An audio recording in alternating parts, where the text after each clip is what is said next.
गरीब बहू की टमाटर की खेती और रसोई। माँ जी, क्या हम लोग टाइम पर मंडी पहुँच जाएंगे? मुझे तो बहुत चिंता हो रही है। बहू तो चिंता मत कर, रोहित हमें टाइम पर मंडी पहुँचा देगा, तू बस कपड़ा ठीक से पकड़। आप चिंता मत कीजिए माँ जी, मैंने कपड़ा अच्छे से पकड़ा हुआ है, बाहर से कुछ नहीं दिखने वाला। दिया और उसके परिवार वाले बैलगाड़ी पर मंडी जा रहे थे। तभी रास्ते में उन्हें अपने गांव का सरपंच धीरज मिलता है। रामलाल, तुम पूरे परिवार को लेकर बैलगाड़ी में कहाँ जा रहे हो और ये पीछे कपड़ा ढककर क्या लेकर जा रहे हो? अरे हम लोग तो मंडी जा रहे हैं और ये तो आपको मंडी जाने के बाद ही पता चलेगा, तो आप भी आ जाइए मंडी। आज मंडी में कुछ खास होने वाला है।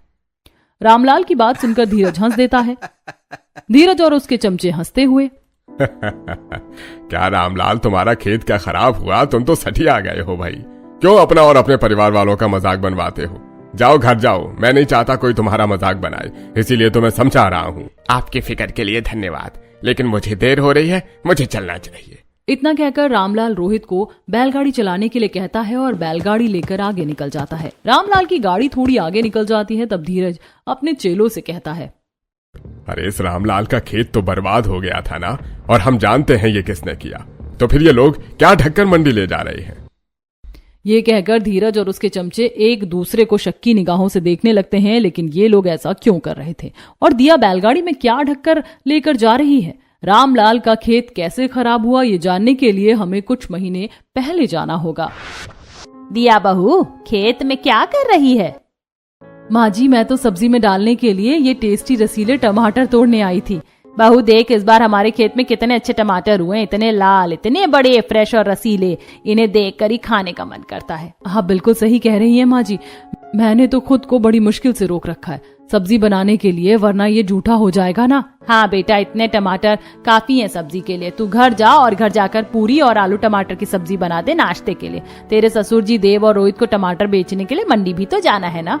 अच्छा ठीक है माँ जी। इतना कहकर दिया खेत के ठीक सामने बने घर की तरफ चल देती है। दिया एक मिडिल क्लास फैमिली की बहू थी। उसके ससुराल वालों के पास 2 बीघा जमीन और अपना एक घर था, जिसमें दिया अपने परिवार वालों के साथ खुशी से रहती थी। दिया के ससुराल वाले अपने खेत में टमाटर की खेती करते थे। इस टमाटर से तो खाने का स्वाद और भी ज्यादा बढ़ जाएगा, ये देखने में ही इतने ज्यादा टेस्टी लग रहे हैं। दिया टमाटर से भरी टोकरी अपने घर की रसोई में लेकर जाती है। वो आलू टमाटर की सब्जी बनाने के लिए आलू उबालती है और टमाटर को छोटा छोटा काटती है। टमाटर तो मैंने काट दिया है और मसाला भी तैयार है, बस ये आलू उबल जाए तो सब्जी बना दूंगी। तब तक आटा मैदा मिक्स करके आटा गूंथ लेती हूँ। वैसे भी माँ जी ने कहा है मैदे की पूरी खाने से फैट बढ़ता है। दिया फटाफट से मैदा लगाती है और फिर एक तरफ आलू टमाटर की सब्जी तो दूसरी तरफ पूरी तलने के लिए तेल गरम करके पूरियां तलती है। खाना बनने के बाद दिया सबके लिए खाना परोसती है। सभी खाना खाने के बाद, भाभी ये आलू टमाटर की सब्जी तो बड़ी अच्छी बनी है, खाकर मजा आ गया। मुझे 2 पूड़ी और दे दीजिए, इस सब्जी ने तो मेरी भूख बढ़ा दी। दिया, रोहित बिल्कुल सही कह रहा है, तुमने आलू टमाटर की सब्जी बहुत ही अच्छी बनाई है। हमारे खेत के टमाटर की बात ही अलग है, इस टमाटर की वजह से ही सब्जी इतनी स्वादिष्ट लगती है।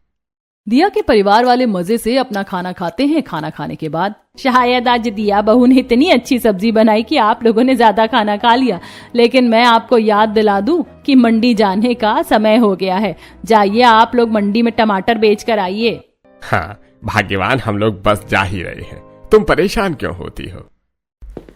रामलाल और उसके दोनों बेटे टमाटर की टोकरी को बैलगाड़ी में उठा उठा कर रखते हैं। तभी रोहित कहता है, माँ, आप सारी टमाटर की टोकरी बेचने के लिए बैलगाड़ी में ही रखवा रही हैं या आपने घर में खाना बनाने के लिए भी टमाटर रखा है? रोहित बेटा, हमारे घर की रसोई टमाटर के बिना अधूरी है। मैंने घर के लिए पहले ही टमाटर तोड़कर टोकरी में रख लिया था, तो चिंता मत कर। दिया और उसके ससुराल वालों को टमाटर खाना बहुत अच्छा लगता था। वो सब्जी में टमाटर डालकर खाना पसंद करते थे और अगर घर में चिकन बन जाए तो सलाद में टमाटर होना जरूरी था। माँ, हमने टमाटर की सारी टोकरी बैलगाड़ी में रख ली है, हम लोग मंडी से होकर आते हैं। ठीक है, आप लोग अच्छे से जाइए और जल्दी से घर वापस आइए। देव, रोहित और रामलाल तीनों टमाटर बेचने के लिए मंडी चले जाते हैं। मंडी में पहले ही लोगों की भीड़ लगी हुई थी। गांव के दूसरे लोग जो अपने खेत में टमाटर उगाते थे, वो भी अपना टमाटर बेचने के लिए मंडी आए हुए थे और इन लोगों में गांव के सरपंचों में से एक धीरज भी था। अरे साहब, इस बार हमारे खेत में टमाटर की खेती बहुत अच्छी हुई है, देखिए कितने लाल लाल टमाटर हैं। भाई, तुम्हारे टमाटर तो अच्छे हैं, लेकिन ये काफी छोटे छोटे हैं। और देखो ना, ये सारे के सारे टमाटर लाल भी नहीं हैं, इनमें से कुछ कुछ हरा भी है। सब्जी के व्यापारी धीरज से बात कर रहे थे कि तभी रामलाल और उनके बेटे अपनी बैलगाड़ी में ताजा रसीले बड़े बड़े टमाटर लेकर आ जाते हैं। रामलाल के खेत का टमाटर इतना सुंदर था कि वो खुद ब खुद सब्जी व्यापारी का ध्यान खींच लेता है। सब्जी व्यापारी धीरज को छोड़कर रामलाल के पास जाते हैं। अच्छा हुआ रामलाल तुम आ गए, मैं तो कब से तुम लोगों के आने का इंतजार कर रहा था। अरे वाह, इस बार तो तुम्हारे टमाटर पिछली बार से ज्यादा बड़े, लाल और फ्रेश भी हैं। बिल्कुल आपने सही कहा मालिक, इस बार माता रानी की कृपा से टमाटर की खेती